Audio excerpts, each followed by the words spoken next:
di Purbalingga pada tanggal 17 September 1985. Ia merupakan anak kedua dari 3 bersaudara. Ia berasal dari keluarga sederhana.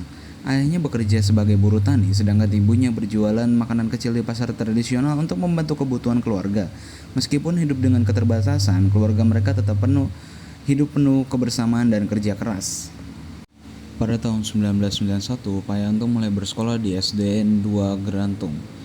Setiap hari ia harus berjalan kaki cukup jauh untuk mencapai sekolah.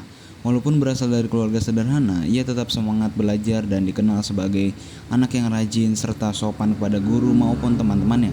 Sejak kecil, Pak Yanto sudah terbiasa hidup mandiri dan tidak pernah mengeluh dengan keadaan sekitar. Setelah lulus sekolah dasar pada tahun 1997, Pak Yanto melanjutkan pendidikan di SMPN 1 Karangmoncol.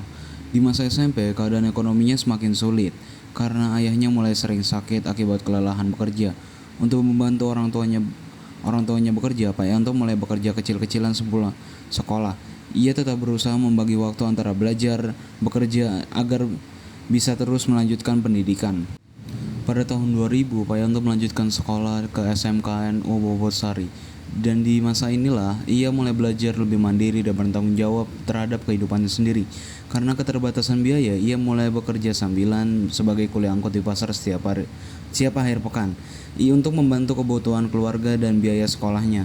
Walaupun hidup penuh kesulitan, Pak Yanto tetap berusaha menyelesaikan pendidikannya hingga akhirnya lulus pada tahun 2003. Setelah lulus dari SMKNU Bobotsari pada tahun 2003, Pak Yanto ingin melanjutkan pendidikan tetapi kondisi ekonomi keluarga tidak memungkinkan.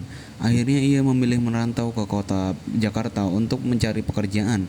Ia bekerja serabutan mulai dari penjaga toko, buruh harian, hingga membantu di bengkel kecil.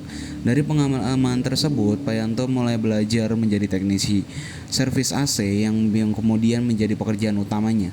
Pada tahun 2008, Pak Yanto menikah dan memulai membangun keluarganya sendiri.